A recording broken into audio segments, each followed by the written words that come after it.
Podcasting to the world. It's the CK Mornings In Case You Missed It podcast with Chris, Alana, and Matt. Subscribe wherever you get your podcasts. From our mouths to your ears, here's what you missed. Fresh off the opening ceremonies last night of the Special Olympic School Championships over at the Bradley Center.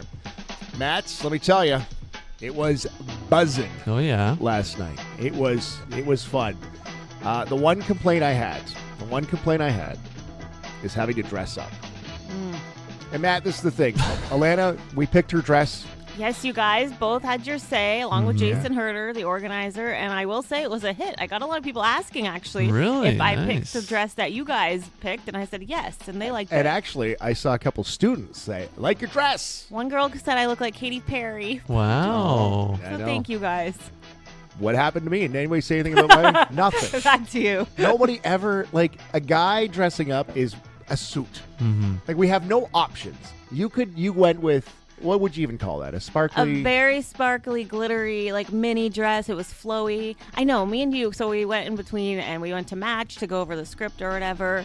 And I'm walking and I'm living life. The sun is shining. The freedom she has, my Matt. skirt. I wasn't too hot. I wasn't too cold. You were stuffed in your suit, sweating like a penguin because the suit was so uncomfortable. For men, there's no other peak. We don't have the option of I'm going to wear a short number today. Mm-hmm. I guess, you know what I mean? You see these guys walk into an NBA game and they've got suits with shorts on. I'm like, I can't pull that off.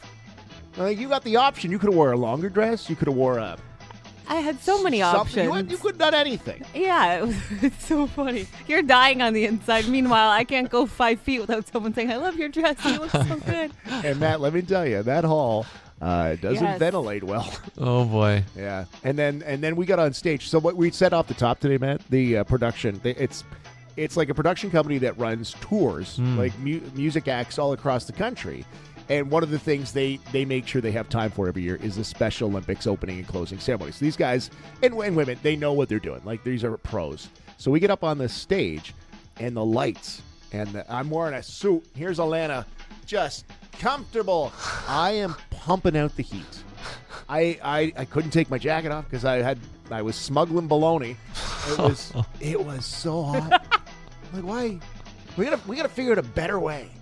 And I don't dress up enough to have a spring suit. Do you have a spring suit, Matt? A lighter suit? No, I had a lighter, I think it was kind of like a linen suit for a while, a gray linen, but it was, I don't know.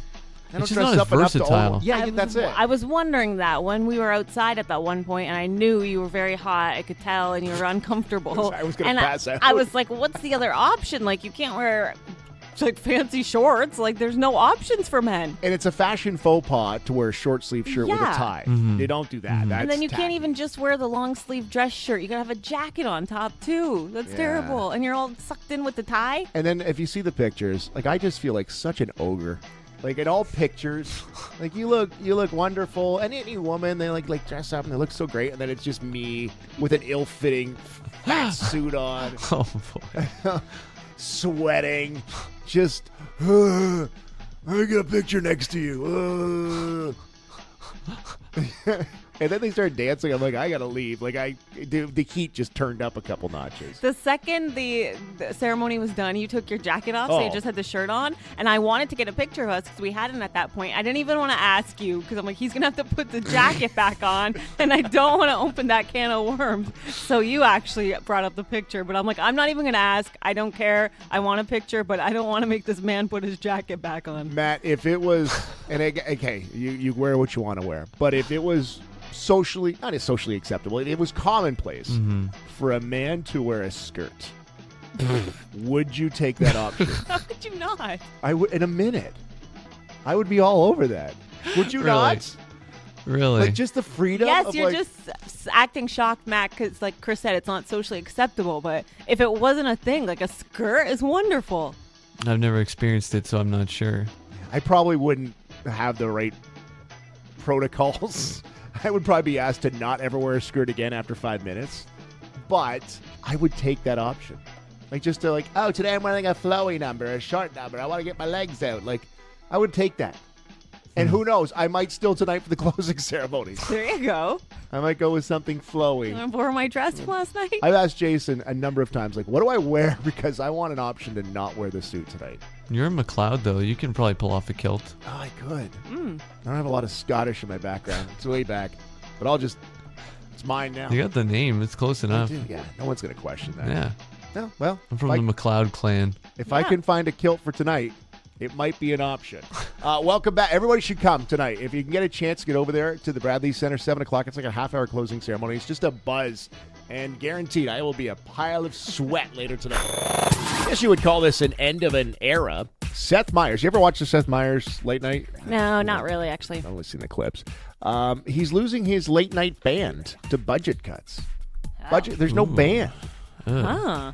And there's probably a group right now that's listening and going, what is late night TV? But I grew up in, like, Letterman was king. Yeah, Paul Schaefer. Conan O'Brien. Like, and even Leno and that. But, like, and then there's the generation of, like, Johnny Carson. Like, that was, you did not go to bed until you watched the monologue and saw how it went. And the bands were really, like, part of it. Like, they were the part of the act. Paul Schaefer and like that. But so now Seth Meyers, the 8G band that's been part of the program since it began 10 years ago, is going to stop appearing because of budget cuts. They're cutting them out. Remember Fred Armisen was the guy. He was on SNL with Seth Meyers.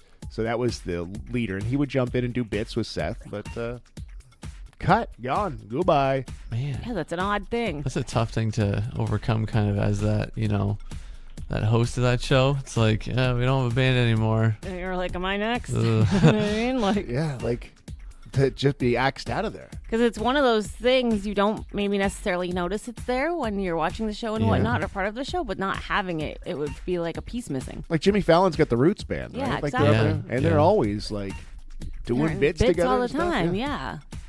That would stink. Like, what if management calls me in today and says we have to get rid of you two? I like you don't question that I get to stay. Yeah, exactly. I don't think that's how it'll work. Matt, you and I would be out in our butts. We'd be looking at each other like, what happened to us?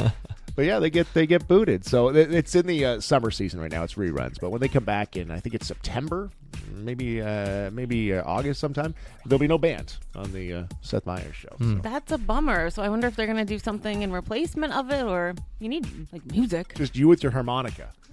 That's all you have to do. That's a recorder. Exactly. I'm versatile. This is the dollar store version of the Fred Armisen. What else you got there? Welcome, Ryan Gosling. Yeah, I can see why they made the cut. Cut. It kind of makes sense now. First, Matt's with the report on the wackiest local crimes of the week. It's Matt's Crime Beat. What do you got for us, Matt? Hey, you know what?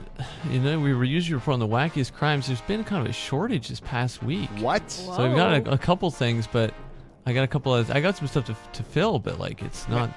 This is the thing, Matt. You don't make the news. You just report exactly, on the news. Exactly. Okay, so what we got's what we got. Right? Exactly. So this week we had, Karma is Taylor's boyfriend, but Karma in this case is also a tree and a pole.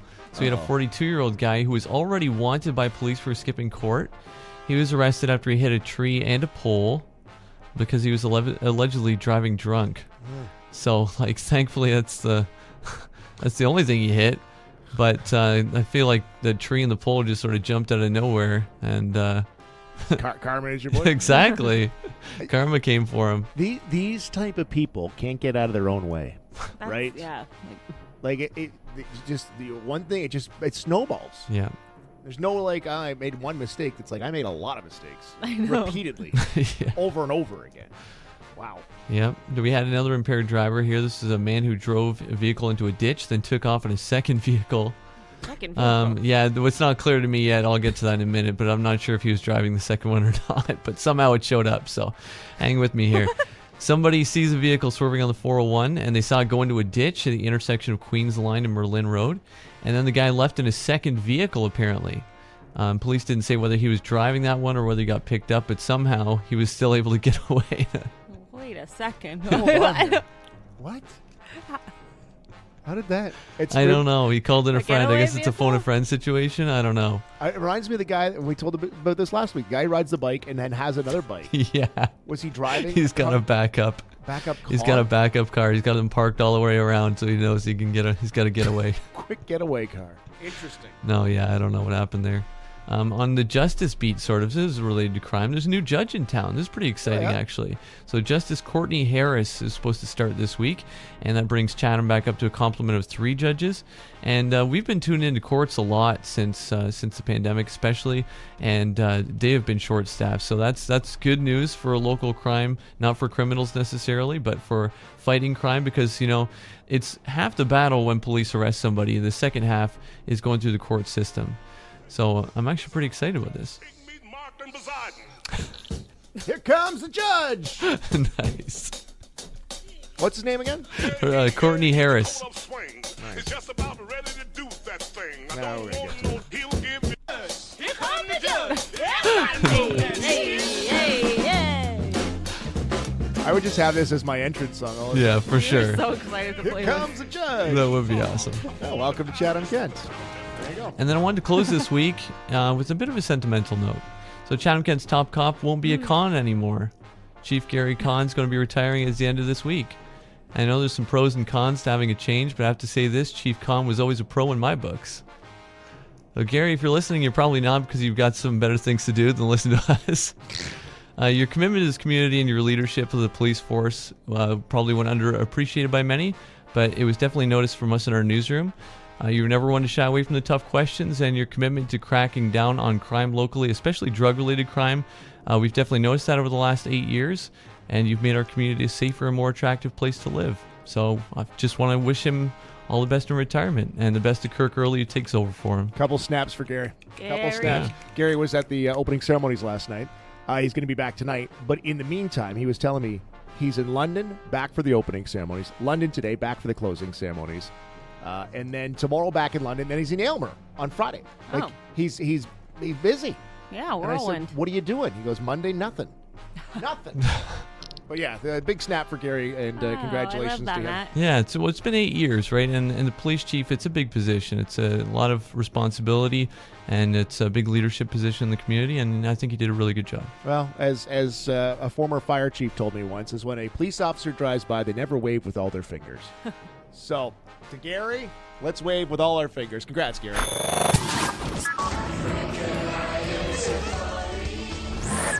Go wild with African Lion Safari. We've got a texter winning today. And the way this is going to work, our texter is going to have to decide who is the best at imitating the animals that I bring to you guys today, okay? So I get a little bonus is that I've heard these before. Right. Okay? So a text is what is going to get you the 4-pack of tickets this morning. At 519-354-8684. You're going to have to either text Chris, Alana, or Matt your vote to decide who is the best at imitating these animals that you will see while visiting the African Lion Safari. So you guys ready? Ready. All right. Okay, here we go. So this is the first animal. This is a lion from the African Lion Safari. So I'll give you a little inspiration, okay?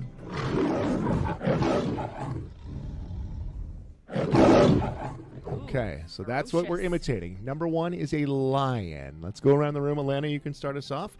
First imitation. And again, you're voting on our overall performance, okay? Not just on an individual. Okay. Ready? Okay. I don't know if you're not taking this seriously, Alana. We're not I laughing. take it with the utmost seriousness. Okay, the lioness. Okay. All right, Matt, you want to get... Okay. All right, All right. Matt, seriously. Okay. Let's hear how you do Okay. here.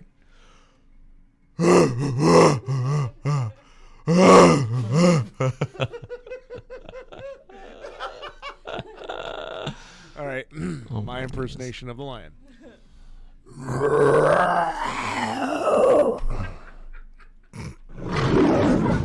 Closer than yours. Good. Okay, so there's round one. Round one, okay? Our next animal to impersonate is an elephant.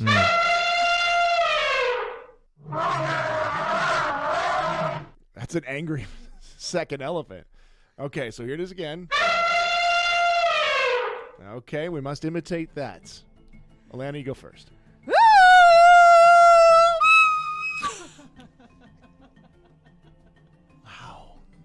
I had this going a whole lot better. What was that? That sounded like a musical instrument thing. Okay. All right, Matt. Okay, it's just. Again, that was hard. Can you play it one more time? All right, here it is again.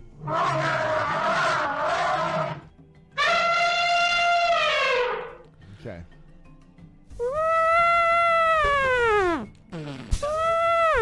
That was a good one. That was a good one. All right. All right.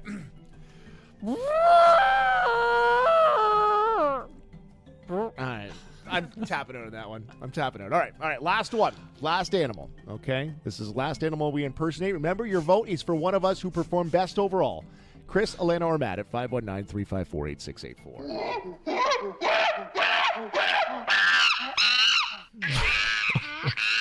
Okay. One's going wild. Monkey. Yeah. The monkey. Good call. And it's labeled as a monkey. All right. Here we go.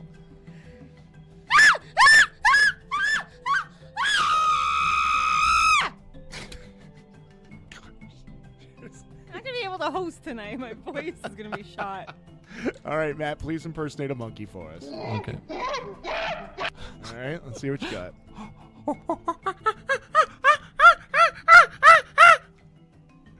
I'm alarmed with how good Matt is at this. All right, my turn now to monkey.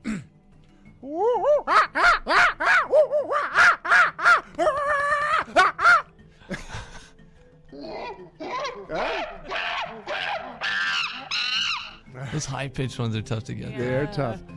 Somebody, alarm clock just went off. And they're like, what the heck is happening over there? All right, so you need to decide overall performance, okay? Who had the better impersonations today, Chris, Alana, or Matt? A texter is winning a 4-pack of tickets to go to African Lion Safari.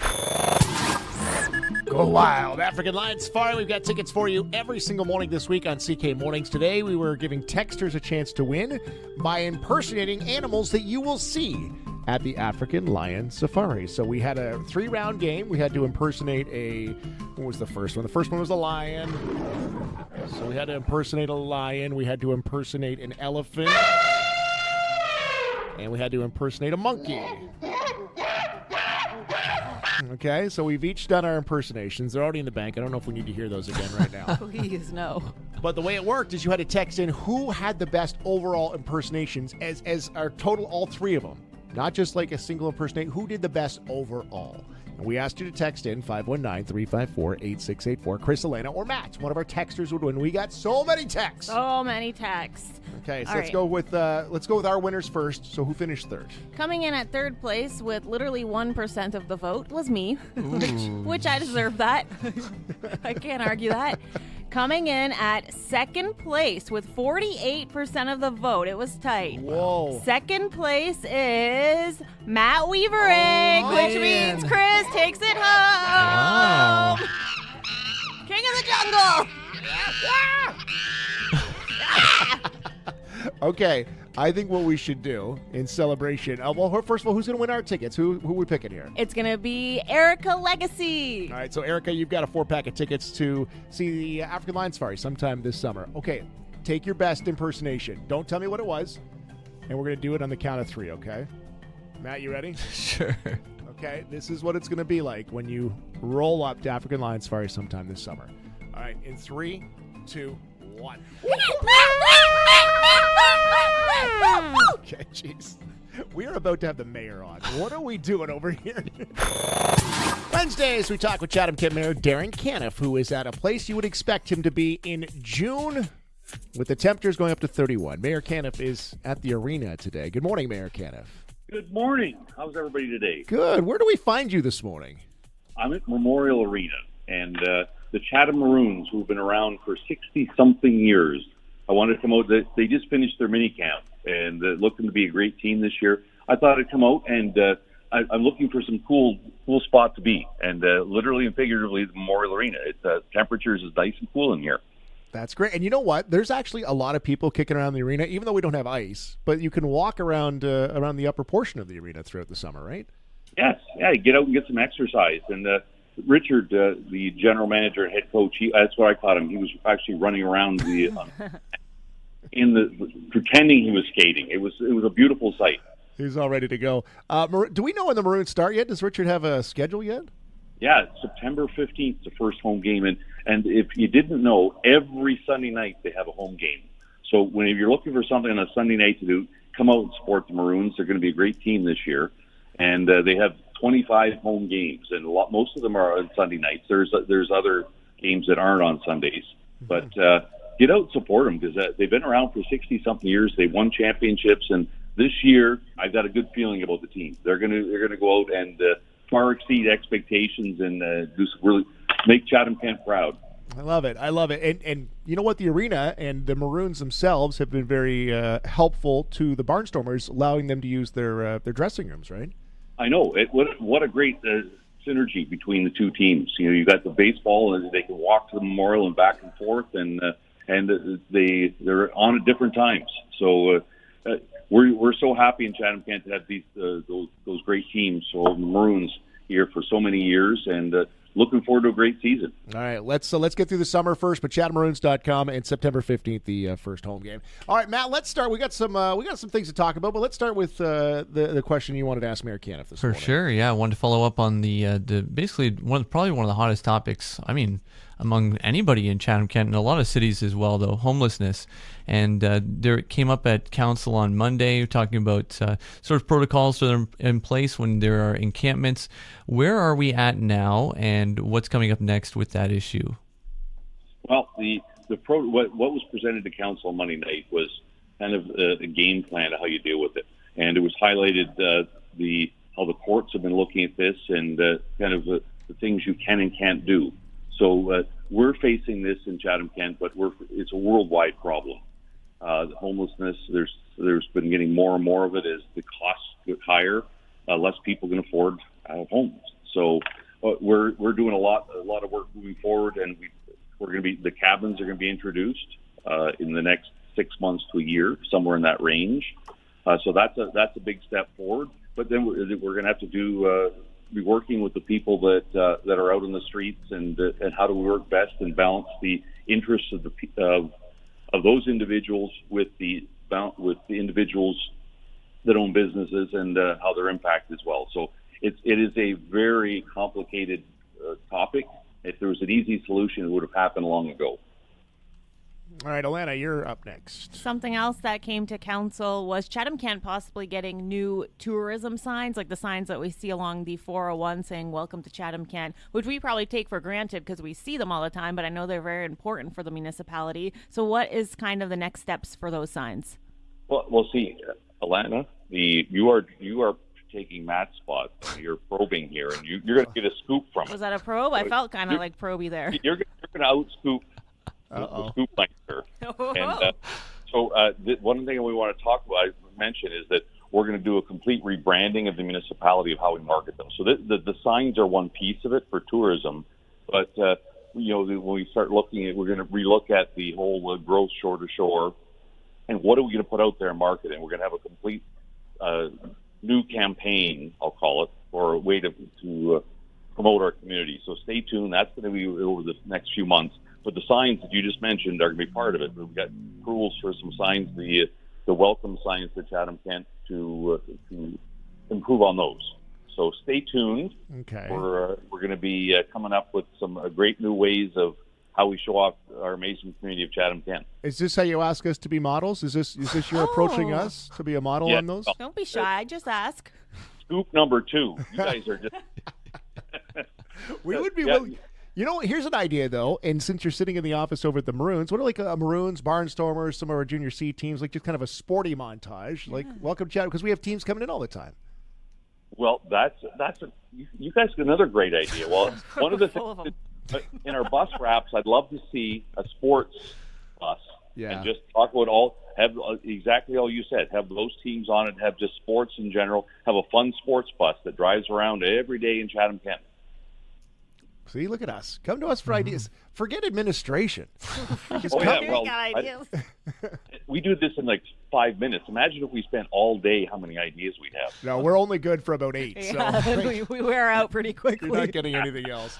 Mayor Canniff, last night was the opening ceremonies of the Special Olympics school championships. They continue today, and then the closing ceremonies tonight. The energy in that room at the John D. Bradley Center last night was outstanding. Oh, they blew the roof off of. I mean, they were screaming. There was over 700 athletes there, and I've never seen a room so energized before. Those athletes it was absolutely amazing. It was a high when we left. Like being involved, I know you spoke last night. Yeah, it was just a high. Adrenaline, yeah.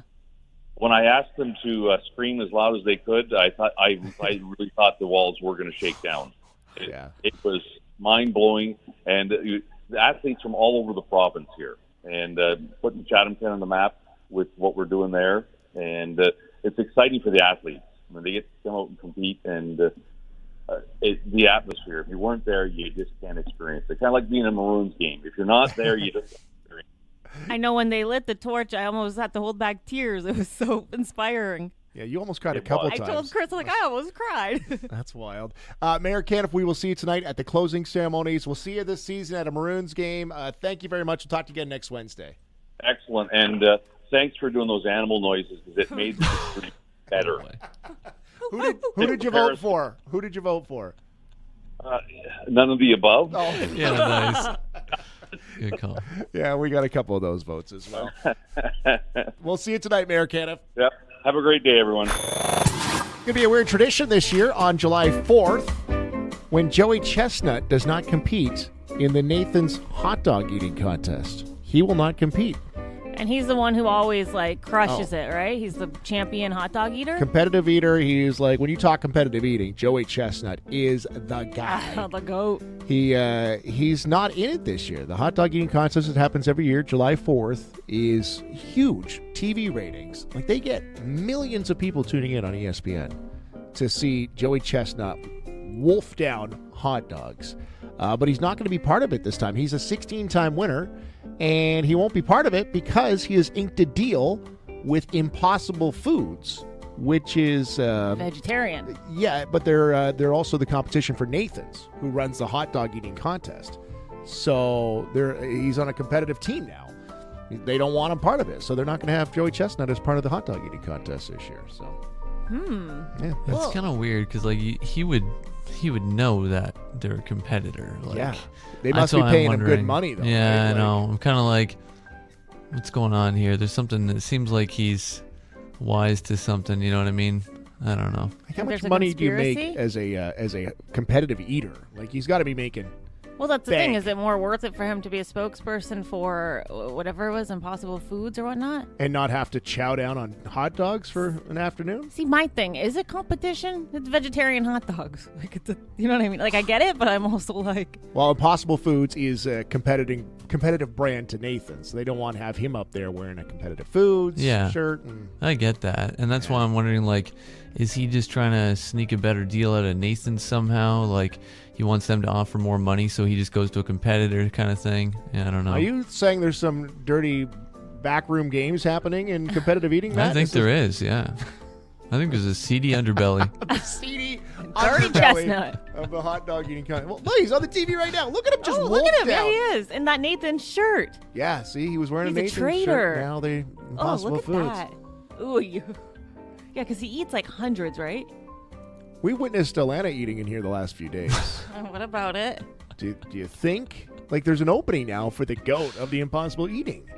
But that's right, you're a vegetarian, aren't you? Well, I could do Impossible Foods. There you go, yeah. See, same thing. You'd be out as well. You'd be out on your butt. All right, well, there's an opening. The second guy who eats all those hot dogs and just never wins. Is it Kobayashi or something? Is that who it is? I think it's Kobayashi. Matt knows a lot. No, it was such a thing. Knows all the background. No wonder he knows about the seedy underbelly. I think he's got a hand in this whole deal. Matt's an agent in the food. Did you find it, Matt? Yeah, he's the 6-time champion, Kobayashi. Yeah. There you go. There's a whole thing going on, man. I tell you, I'm deep. He's deep into it. Got a bit of a mystery on our hands here at the radio station office. So, my office in particular, I share with you. Yes. It's right next door to Matt's office. Mm-hmm. Okay, so this week I go into the office after the show, and I go in, flip the lights on. Our cleaning gentleman, Tim, is in Thursday mornings. Mm-hmm. Okay, so this was like Monday. Go into the office, and there is an entire container of someone's dinner. sitting on my desk. Not like just a portion either. It's like a portion for a family of 4. It was like a beautifully packaged. It almost looked like a takeout container, but you could tell it was homemade. It was like a Boston pizza container. You Yeah. know what I'm Okay. talking Yeah, about, yeah, right? yeah. Yeah, that you reuse, and they Yeah. had filled it with. I think it was pasta. It's like a pasta hamburger, like a homemade hamburger helper kind of thing going Okay. on. And I was sitting on my desk. What is? So I looked at you. First of all, I'm like, that's not. Alana doesn't eat that unless she's like a closet meat eater we didn't know about. So I thought, well, maybe it's Matt. Matt's always bringing in his lunch. He's always got a lunch packed, right? So I said, Matty, is that yours? No, does not claim it. Who is in our office? I wasn't sure. You Eating. came up to me and said, "Did you put food on my desk?" I said, "What are you talking about?" She ran because she heard food in the office. She's like, "Food!" No. So it was just sitting there, and I was perplexed as you are. But it was at a time in the day, too, where it wasn't like the building was filling up yet. Right? Like Yeah, it was wasn't- early in the morning. Yeah, this is like 7:30, 8 o'clock. And we see the first different face at about 8:15, 8:20. Yeah, so there wouldn't be a whole lot of people in earlier than us, Yeah. like, or at the same time as us either. What's that all about? Who's I been had eating no in my idea. office? Who's having their lunch in your office? And did they leave you some? Like, it's like someone's living in the attic. Like, you know, stories you hear about people have someone living in their attic for months, and And this was like the one time that they left something behind? or yeah, it was like it? a weird offering or something. I don't know what it was. You guys, are you serious? You don't know what it was, or was it yours? And you're like, oh, I didn't tell them. Well, or? there No, it may wasn't be mine. there may be one member of the show who knows something more about this. It's not me. Is it you, Matt? It's not me. Could it be me? I figured out the mystery She solved The it. mystery. 15 minutes after it happened, and I've been holding on to it since because you've been spinning. Even the next day, he said, "Did you take the food? Where'd it go?" Well, no, because I left. I'm not going to. I should have thrown it in the garbage. That's what I should have done. Check your phone. The truth will be revealed. My phone. Okay. All right. That's the explanation. Who? I don't understand this. We have a photo of me eating it. There was not meat in it. It was Yeah. vegetable. Okay. A coworker Oh. had made some food the night before and was kind enough to bring me some leftovers. I left it on my desk. She didn't know. So if you see the screenshot from the text message, she said, "I left a container of food in your office. I'm not Oh. sure which desk is yours. okay. Let me know if you found the container." Oh, this isn't climactic at all. This is boring. So about 10 minutes is after you so left, funny, after spinning around the office, trying to figure out where the food came from, I got the text saying, "I left a container of food. I'm not sure. I wasn't sure which was your desk. Let me know if you found Oh, it." man. And I said, "Oh, we found it all right. And I'm going to let him sit on this one." And Matt knew that I knew too. I didn't know the whole story, but Elena told me. She's like, I know. I'm like, I don't solved tell the him. mystery. You could have just told me. We wouldn't have brought this boring story to the radio then. This is so Wanted to anticlimactic, see everyone. how intense you took it. I forgot about it until you brought it up the next day. No, because I knew you were still thinking about it. Because the next day I you said, wasn't. "Did you take the food?" And Because I said, "No." I was going to take a picture of it for the radio, for a post. Oh, now we're done. Forget it. Never mind. It's the most boring story ever now. It just went from like, who was it, to like, I know, it was mine. Well, never mind. Oh, man. Mystery solved. I was going to say nobody does anything in that office entertaining, and that was it. Now Right we there. have something. No. Was it good? Yeah. It was delicious. No. It was a nice pasta. It was a meal for 4. You ate It it was all? a fresh pasta. I divvied it up with some peas and tomato sauce. I thought it was pig slop. I was like, who is eating that? Listen online every weekday morning at 94.3CKSY.com. Weekends on in case you missed it, or tune into the podcast weekdays. Subscribe, rate, review, and tell your friends all about the CK Mornings in case you missed it podcast.